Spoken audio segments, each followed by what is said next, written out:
तो आप लोगों की बहुत ज्यादा रिकमेंडेशन आ रही थी कि हम एक वीडियो बनाएं जिसके अंदर हम कार्नेज के सबसे पावरफुल वर्जन यानी एब्सोल्यूट कार्नेज का battle king in black series में दिखाए गए गॉड ऑफ लाइट सिम्बियोट से करें। God of light venom symbiote के होस्ट यानी एडी ब्रॉक से बॉन्ड होता है और बॉन्ड होने के बाद इसका अपीयरेंस बहुत हद तक वेनम जैसा ही बन जाता है और इसीलिए हमारे इस वीडियो के अंदर हम गॉड ऑफ लाइट को किंग इन ब्लैक वेनम नाम देंगे। तो आज की ये वीडियो बहुत ही ज्यादा खास होने वाली है, इसीलिए इस वीडियो को पूरा एंड तक जरूर देखें। और अगर आप हमारे चैनल पर नए हैं तो पहले चैनल को सब्सक्राइब जरूर कर लें। बाकी अगर आप गॉड ऑफ लाइट और किंग इन ब्लैक सीरीज की स्टोरी को डिटेल से जानना चाहते हैं तो हमने किंग इन ब्लैक सीरीज को एक्सप्लेन कर रखा है, आप चाहें तो डिस्क्रिप्शन में दिए लिंक से उस वीडियो को देख सकते हैं। और इसके साथ ही अगर आप स्पाइडरमैन के फैन हैं तो हमने टॉप 10 विलन्स ऑफ स्पाइडरमैन के टॉपिक पर भी एक ऑसम वीडियो बना रखी है, आप चाहें तो उस वीडियो को भी देख सकते हैं। तो अब बिना किसी देरी के चलिए इस वीडियो में आगे बढ़ते हैं।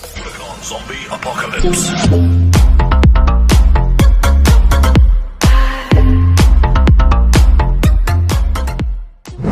तो बात करें एब्सोल्यूट कार्नेज की ओरिजिन की, तो इसकी शुरुआत तब होती है जब गॉड ऑफ सिम्बियोट्स नल अपने सबसे पावरफुल सिम्बियोट यानी ग्रैंडल द ड्रैगन को अर्थ पर भेजता है, जिसके बाद अर्थ पर आकर वेनम और कार्नेज दोनों ही ग्रैंडल से टेलीपैथिकली कनेक्ट हो जाते हैं, जिस वजह से उनका कनेक्शन हाइव माइंड से भी कनेक्ट हो जाता है। दरअसल ग्रैंडल के आने से पहले तक वेनम और कार्नेज दोनों ही अपनी ओरिजिन और अपने गॉड से अनजान होते हैं, और ऐसा इसीलिए क्योंकि वेनम बहुत साल पहले ही अपने प्लेनेट क्लिंटार से दूर हो जाता है और अर्थ पर आ जाता है, जिस दौरान उसका कनेक्शन हाइव माइंड से भी टूट जाता है और फिर यही अर्थ पर रहते हुए वो अपने ऑफस्प्रिंग यानी कार्नेज को भी जन्म देता है। लेकिन अब हाइव माइंड से जुड़ने के बाद वेनम और कार्नेज दोनों ही सिम्बियोट्स और नल की हिस्ट्री को जानते हैं और ये भी जानते हैं कि नल को क्लिंटार की कैद से कैसे निकाला जा सकता है। इसके बाद कार्नेज अपने गॉड यानी नल को आजाद कराने का फैसला करता है और अपनी पावर्स को और ज्यादा बढ़ाने के लिए ग्रैंडल सिम्बियोट से बॉन्ड हो जाता है, जिसके बाद कार्नेज की पावर्स और ज्यादा बढ़ जाती है और कार्नेज का फॉर्म भी पूरी तरह से बदल जाता है और वो बनता है एब्सोल्यूट कार्नेज। तो यही एब्सोल्यूट कार्नेज की कंप्लीट ओरिजिन थी। अब इसकी ओरिजिन को जानने के बाद चलिए किंग इन ब्लैक वेनम की ओरिजिन की बात करते हैं। तो king in black venom venom symbiote नहीं बल्कि एक सिम्बियोट गॉड है जिसे गॉड ऑफ लाइट के नाम से जाना जाता है। और जब ये God of light venom symbiote के होस्ट यानी एडी ब्रॉक से बॉन्ड हो जाता है तब जन्म होता है किंग इन ब्लैक वेनम का, और उसके बाद वो नल का सामना करता है। बात करें गॉड ऑफ लाइट की, तो गॉड ऑफ लाइट एक गॉड है जो कि सिम्बियोट्स की तरह ही अपने लिए एक होस्ट को चुनता है और उसे गॉड लाइक पावर्स प्रोवाइड करता है। ये गॉड ऑफ लाइट नल से पहले भी लड़ चुका है, पर उस वक्त पर उसका होस्ट इतना ज्यादा स्ट्रॉन्ग नहीं होता है कि वो नल को हरा सके, इसीलिए वो होस्ट मारा जाता है। पर अब वो God of light Eddie Brock से बॉन्ड बनाता है, जिसके बाद वो गॉड ऑफ सिम्बियोट्स नल से फाइट करता है और उसे खत्म कर देता है। वैसे अगर आप इनकी स्टोरी को डिटेल से जानना चाहते हो तो आप हमारी हु किल्ड नल वाली वीडियो देख सकते हो। इस वीडियो के अंदर हमने इनकी स्टोरी को डिटेल से एक्सप्लेन कर रखा है। तो अब इन दोनों की ओरिजिन को जानने के बाद चलिए इनकी पावर्स एंड एबिलिटीज की बात करते हैं। तो बात करें एब्सोल्यूट कार्नेज की पावर्स की, तो इसके पास सारी सिम्बियोटिक पावर्स हैं, जैसे super strength, durability, enhance speed, stamina, reflexes और एजिलिटी। पर ग्रैंडल द ड्रैगन सिम्बियोट से बॉन्ड होने के बाद कार्नेज के अंदर ग्रैंडल की भी पावर्स आ जाती है और अपने गॉड नल से टेलीपैथिकली कनेक्ट होने की वजह से वो अपने अंदर की हिडन सिम्बियोटिक पावर्स के बारे में भी जान जाता है। साथ ही कार्नेज ये भी जान जाता है कि सिम्बियोटिक कोडेक्स को कलेक्ट करके नल को आजाद किया जा सकता है। अब जो लोग सिम्बियोटिक कोडेक्स के बारे में नहीं जानते उन्हें मैं बता दूं कि जब भी कोई सिम्बियोट किसी दूसरे बीइंग से बॉन्ड बनाता है तब वो उसकी बॉडी के अंदर अपना कुछ पार्ट छोड़ देता है, और जब वो सिम्बियोट उस बीइंग से अलग हो जाता है तब भी उसका कुछ पार्ट उसके होस्ट की बॉडी के अंदर ही रह जाता है और उसी बचे हुए पार्ट को सिम्बियोटिक कोडेक्स कहते हैं। इस बारे में पता लगते ही कार्नेज सारे सिम्बियोटिक कोडेक्स को कलेक्ट करने लगता है और जैसे जैसे उसे कोडेक्स मिलता जाता है वैसे वैसे वो और ज्यादा पावरफुल बन जाता है। साथ ही एब्सोल्यूट कार्नेज के पास एक ऐसी पावर भी आ जाती है जिससे वो अपनी बॉडी के एक छोटे से टुकड़े से ही दूसरे बीइंग्स को बॉन्ड कर सकता है और ऐसा करके वो अपने लिए एक पूरी आर्मी भी तैयार कर लेता है। पर एब्सोल्यूट कार्नेज की इन पावर्स को जानने के बाद अगर हम किंग इन ब्लैक वेनम की पावर्स पर नजर डालें तो उसकी पावर्स एब्सोल्यूट कार्नेज से बिल्कुल ही डिफरेंट है।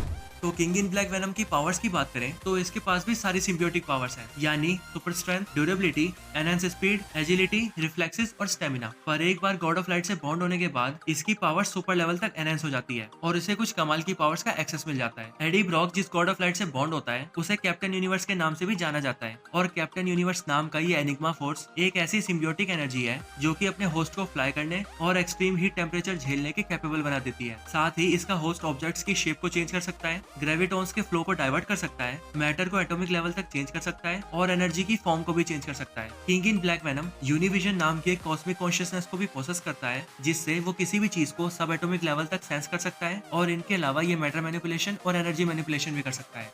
तो यही कुछ पावर्स और एबिलिटीज हैं जो कि king in black venom process करता है। अब इन दोनों ही पावरफुल कैरेक्टर्स की ओरिजिन और इनकी पावर्स को जानने के बाद चलिए इनके बैटल की बात करते हैं।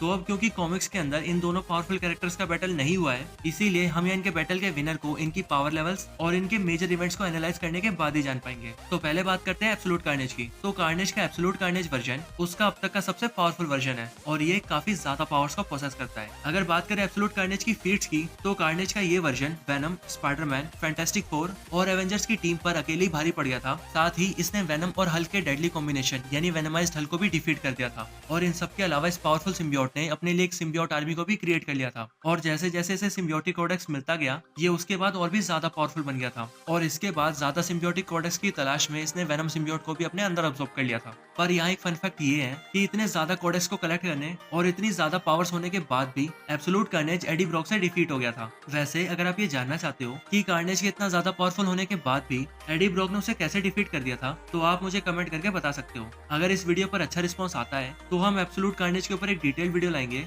जिसके अंदर हम आपको एब्सोल्यूट कार्नेज की स्टोरी लाइन और उसके इवेंट्स को डिटेल में एक्सप्लेन करेंगे। तो अब यहाँ एब्सोल्यूट कार्नेज के बाद अगर हम किंग इन ब्लैक वेनम की बात करें, तो इस कैरेक्टर की पावर्स का अंदाजा सिर्फ इसी बात से लगाया जा सकता है कि जिस नल ने सभी सिम्बियोट्स को क्रिएट किया है, ये उसी नल को फाइट में हराकर उसे जान से मार चुका है। और नल कितना पावरफुल है ये आप इसी बात से समझ सकते हो कि इसी सिम्बियोट गॉड ने सभी सिम्बियोट्स को क्रिएट किया है। और जब ये कैरेक्टर अर्थ पर आया था, तब एवेंजर्स, एक्समैन और फैंटास्टिक फोर जैसी पावरफुल सुपर हीरो टीम्स भी इसका कुछ नहीं बिगाड़ पाई थी। साथ ही जब सेंट्री जैसा पावरफुल सुपर हीरो नल को रोकने आया था, तब इसने उसे भी बीच से फाड़कर अलग कर दिया था। पर अगर अभी भी आप नल की पावर्स को और डिटेल से जानना चाहते हो, तो इस नल ने सेलेस्टियल्स जैसे कॉस्मिक गॉड्स को भी अपने कंट्रोल में कर लिया था। किंग इन ब्लैक वेनम इतना ज्यादा पावरफुल होने के साथ साथ थॉर के म्योनिर के लिए वर्दी भी है। और इसने किंग इन ब्लैक सीरीज के अंदर थॉर के वेपन म्योनिर और सिल्वर सर्फर के सर्फ बोर्ड को समन करके अपने लिए एक अल्टीमेट वेपन भी क्रिएट किया था। तो इसीलिए इन सभी फैक्टर्स को देखने के बाद हम ये कह सकते हैं कि अगर कभी एब्सोल्यूट कार्नेज और किंग इन ब्लैक वेनम का बैटल होता है, तो उस बैटल को किंग इन ब्लैक वेनम जीत जाएगा। और वैसे भी एब्सोल्यूट कार्नेज को उसकी पावर्स ग्रैंडल सिम्बियोट से बॉन्ड होने से मिलती है, और king in black venom king in black series के अंदर बहुत से ग्रैंडल सिम्बियोट्स को अकेले ही मार देता है।